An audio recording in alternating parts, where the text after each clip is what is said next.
Selama 9 hari, program YouTube saya memang tidak muncul di hadapan saudara-saudara. Saya mohon maaf atas ketidaknyamanan ini karena selama 9 hari kanal ini dihack oleh pihak-pihak yang tidak bertanggung jawab. Saya tidak bisa menyalahkan siapa, kita tidak tahu, tetapi ada serangan yang dilakukan pada malam hari dan pagi hari tiba-tiba sudah ada yang lain yang masuk. Dan saya juga ingin mengucapkan terima kasih kepada tim dari YouTube yang telah membantu kami bekerja setiap hari, kami ganggu terus setiap hari. Jadi admin saya setiap hari menghubungi tim YouTube agar kita bisa kembali tayang. Dan YouTube menjanjikan bahwa bisa kembali sepanjang ada sesuatu yang sudah kita penuhi dan lain sebagainya. Jadi ternyata ada bagian tertentu yang masih aman, yang masih bisa kami pertahankan. Kami ucapkan terima kasih pada YouTube. Dan demikian pula terima kasih kepada para penonton yang terus kemudian mereport ke YouTube. Demikian juga memberitahu kepada kami perkembangan dan lain sebagainya. Banyak hal menarik yang telah saya pelajari dari kejadian ini. Selama 9 hari kami tidak muncul dan banyak sekali penonton kami yang kemudian mend-DM kami dan kemudian menanyakan benarkah kanalnya menghilang dan lain sebagainya. Terima kasih Anda telah sabar menunggu. Nah, pada kesempatan kali ini saya ingin kembali menampilkan wawancara-wawancara, demikian pula dengan monolog yang disampaikan oleh saya yang bersifat sebenarnya menyampaikan hal-hal penting agar bisa diaplikasikan dalam kehidupan kita. Apalah artinya kita sekolah tinggi kalau kita tidak menggunakannya itu dalam kehidupan. Kita hanya menempatkan dalam pengetahuan dalam pikiran kita. Setiap pengetahuan menurut hemat saya memang harus diaplikasikan, diterapkan dalam hidup. Dan kemudian kita memasuki fase berikutnya dari study masuk ke dalam learning. Dan kalau learning harus by doing. Dengan by doing kita bisa memperbaiki dan kita akan menemukan cara-cara baru. Oleh karena itulah pada kesempatan kali ini saya ingin juga memperkenalkan kanal tambahan di YouTube channel saya yaitu mengenai insting. Mungkin Anda sudah familiar dengan intrik dan intrik akan tetap berjalan. Jadi kami selang-seling ada insting, ada intrik. Intrik adalah percakapan yang bersifat nasional, makro, ada apakah itu economics, apakah itu menyangkut soal politik, apakah itu sosial kemasyarakatan yang perlu mendapatkan perhatian secara nasional, kurang lebih begitu. Namun demikian, insting adalah percakapan yang bisa kita gunakan untuk pengembangan usaha kita dan juga pribadi kita. Seperti apa? Saya ajak Anda dulu pada pertemuan pertama ini. Ini adalah tentang perkembangan yang dilakukan oleh satu usaha sehingga kemudian bisa menerapkan program sustainability. Mari kita ikuti bersama dan terima kasih atas kerjasama Anda bersama dengan saya Reinhard Kasali. Stay relevant. Ya itu tadi, aku nggak punya ilmunya. It's very simple. Kalau otak marketingnya satu, saya bukan hanya memberikan pesan, tapi juga meneteskan pesan. Tahun lalu saya pernah membuat konten dengan mengatakan bahwa ESG atau sustainability merupakan babak baru transformasi bisnis. Dan seperti yang saya prediksi ternyata benar adanya karena sepanjang tahun 2024 saya banyak dikunjungi oleh beragam pihak yang ternyata bersungguh-sungguh menjalankan transformasi ini. Mereka bersungguh-sungguh menerapkan peraturan OJK tentang laporan keuangan yang berkelanjutan. Dan kemudian mereka melakukan langkah-langkah, mereka memanggil beragam pihak untuk menentukan apa yang paling matter. Oleh karena itu mereka menerapkan apa yang disebut sebagai double materiality. Jadi materiality itu harus ditentukan dulu apa yang benar-benar matters bagi perusahaan. Dan tentu saja ini menjadi sangat penting sekali karena perusahaan itu saling kait-mengkait satu sama lain. Suatu perusahaan misalnya memerlukan distribusi, dia memerlukan kendaraan. Maka kalau dia ingin mendapatkan capaian sustainability, dia juga perlu bicara dengan para vendor yang menyediakan truk. Truk ini kemudian juga bicara dengan para penyedia bahan baku atau bahan bakarnya, energinya, lubrikannya, dan lain sebagainya. Apakah itu juga sustainable? Lalu kemudian mereka memerlukan bahan mentah untuk produksi. Mereka juga mempunyai kantor. Dan kantornya harus hemat energi. Juga harus menggunakan water management atau manajemen pemakaian air yang efisien. Lalu tentu saja proses produksinya harus dapat dipertanggungjawabkan. Limbahnya tidak dibuang sembarangan. Dan ini kait-mengkait satu dengan lainnya. Karena perusahaan tidak bisa bekerja sendiri. perusahaan tentu memerlukan kolaborasi dari berbagai pihak yang berada di dalam ekosistemnya.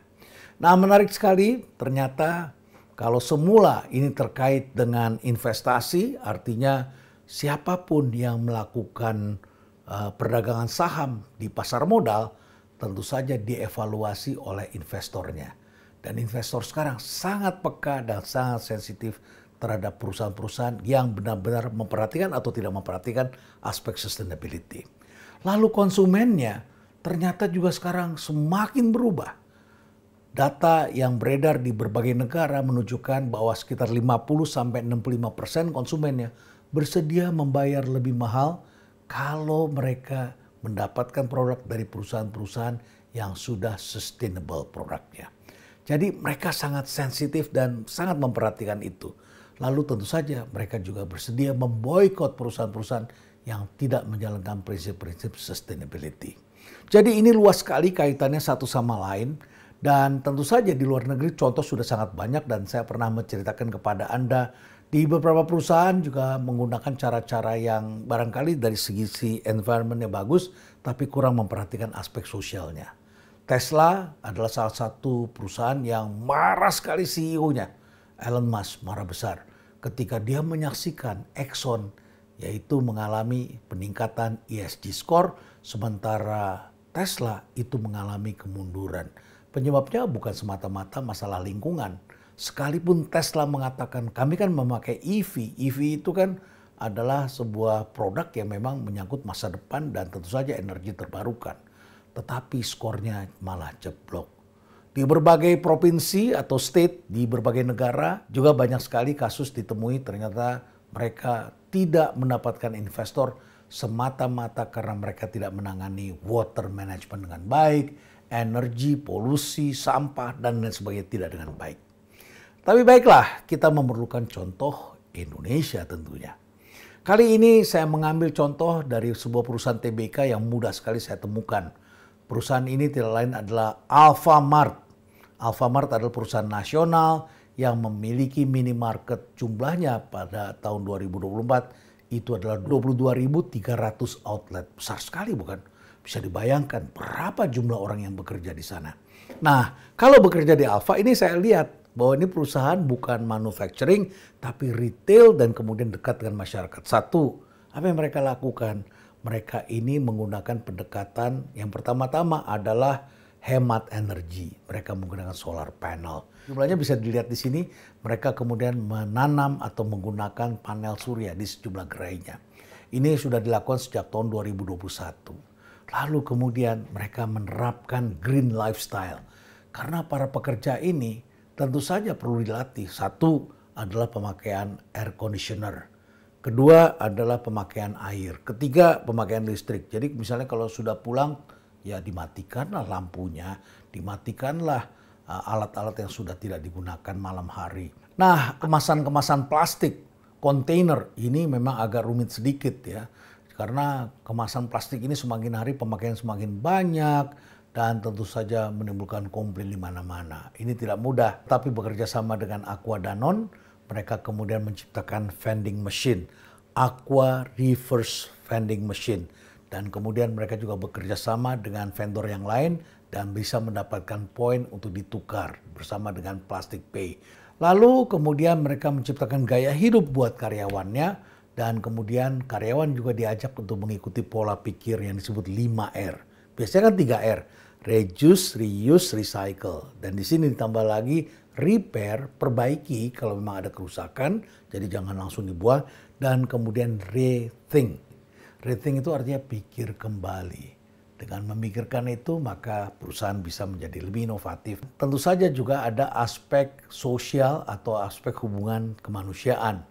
Dan mereka mempunyai program yang disebut Alphability.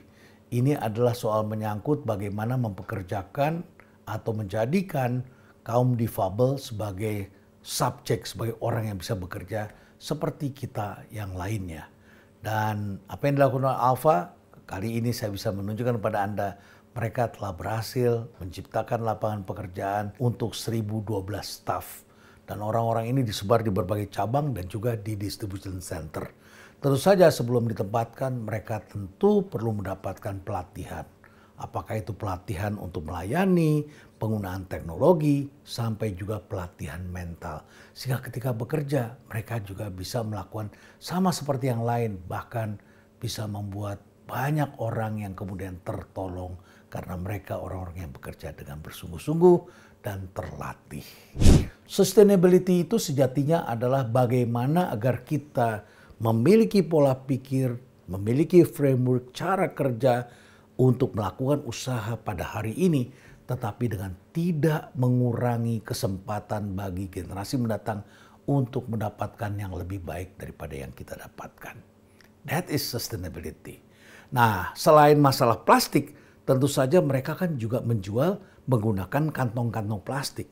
Nah, kantong-kantong plastik ini tentu saja jumlahnya semakin hari semakin banyak. Walaupun pengurangan kantong plastik itu sudah dilakukan sejak tahun 2016 dan konsumen kalau memakai kantong itu tentu harus bayar dan jenis tasnya juga dirubah. Tetapi akhirnya berhasil merubah gaya hidup dan kemudian mereka berhasil mengurangi penggunaan sampah plastik dalam jumlah yang sangat besar. Angkanya bisa dilihat di sini seperti ini. Lalu selain kantong plastik itu ada di Alfamart dan ada di Alfamidi, jumlahnya sangat besar. Mereka juga melakukan pendekatan penjualan secara digital. Nah, penjualan digital ini mereka menggunakan aplikasi digital Alpha Gift. Kelihatannya ini adalah semata-mata penjualan online. Jadi orang bisa membeli di situ, kemudian barangnya dikirim ke rumah. Satu, dikirimnya itu pakai motor listrik atau kendaraan listrik. Ini sudah energi terbarukan. Yang kedua, apa yang terjadi? Ternyata ketika orang belanja online itu mereka tidak memerlukan struk kertas. Struknya adalah struk digital. Tahukah Anda berapa banyak struk kertas yang bisa dihemat ini? Jumlahnya adalah 2.550 km. Jadi ini kalau dijembreng ini, ditarik panjang itu, ya jumlah yang berhasil dihemat itu 2.550 km kertas. Anda tentu bertanya, itu jarak dari mana ke mana itu Pak? Saya coba lihat-lihat di peta, kurang lebih begini ya. Kalau kita naik mobil itu lewat darat, dari Jakarta Anda bergerak ke arah barat, terus sampai ke Serang, Banten, kemudian Anda nyebrang sampai ke Lampung, kemudian Anda pergi lagi ke utara lagi sampai ke Aceh, sampai di Aceh Anda masih nyebrang lagi sampai ke Sabang di titik nol. Itulah kurang lebih 2.550 km. Sejauh itu bisa dihemat sampah kertasnya. Kertas ini artinya kan kita berhasil menghemat tanaman pohon. Jadi pohon ini penting sekali bagi kehidupan. Apalagi hari ini semakin banyak orang menebang pohon besar dan menggantinya dengan pohon-pohon yang kecil, pohon perdu yang kecil-kecil. Oleh sebab itu saya sering mengundang Anda datang ke rumah perubahan supaya bisa lihat apa yang kami lakukan. Kadang-kadang orang sering mengatakan ini obsesi atau ini adalah apa ya, kayak orang gila ya. Di tengah kota tanah semahal ini cuma ditanam pohon, dibikin hutan bambu, pohon bungur besar-besar, pohon baobab besar-besar, pohon sukun, ya aneka pohon Anda bisa lihat di sini. Nangka, kemudian pohon apalagi, ketapang, ketepeng, banyak sekali di sini. Dan itu saya tanam, saya biarkan di situ dan kami berhasil menyerap emisi karbon yang sangat besar sekali. Jadi kami melakukan geotagging. Nah, sekarang kenapa harus kita lakukan itu? Karena kita ingin mendinginkan bumi yang sudah sangat panas ini. Sehingga kalau kita berjalan kita tidak kepanasan. Anak-anak muda, anak-anak kecil bisa bermain di sini dengan nyaman. Dan karbonnya kemudian bisa diserap oleh alam ini dan tidak merusak kehidupan. Nah, di Alfa yang menarik lagi adalah mereka juga melakukan penanaman pohon dengan pendekatan apa yang disebut sebagai Alfamart Run. Jadi sekarang ini banyak sekali orang yang gemar ikut lari maraton. Baik itu laki-laki maupun perempuan gemar sekali ikut lomba lari maraton. Dan yang membuat mereka gemar itu adalah karena ada dikaitkan dengan hal lain-lain. Apakah itu ada sosialnya untuk menolong orang atau lingkungannya. Apa itu? Menanam pohon. Itulah yang dilakukan oleh Alfamart Run. Dan pada tahun 2023 mereka telah berhasil menanam 25.000 pohon. Artinya Alfamart Run ini sudah diikuti oleh 25.000 orang. Karena setiap orang yang lari dan berhasil menyelesaikan itu diberikan imbalan dengan penanaman 1 pohon. Baiklah, itulah yang dilakukan oleh Alfa. Jadi saya melihat 2025 tentu saja transformasi berbasiskan sustainability ini akan semakin kencang digerakkan karena perusahaan ini tidak berdiri sendiri. Semua saling kait-mengkait. Bayangkan ketika kita berada dalam satu ekosistem dan kita kemudian menjadi musuh bagi ekosistem itu. Dan akhirnya kemudian kita akan kehilangan. Dan supaya kita bisa bertahan tentu saja kita harus ikut melakukan transformasi. Alfa adalah perusahaan nasional yang sudah berusia 25 tahun. Tentu saja perusahaan ini sangat mapan dan tentu saja memerlukan kerjasama dari berbagai pihak. Dan investornya tentu saja juga harus berpikir tentang sustainability. Stay relevant.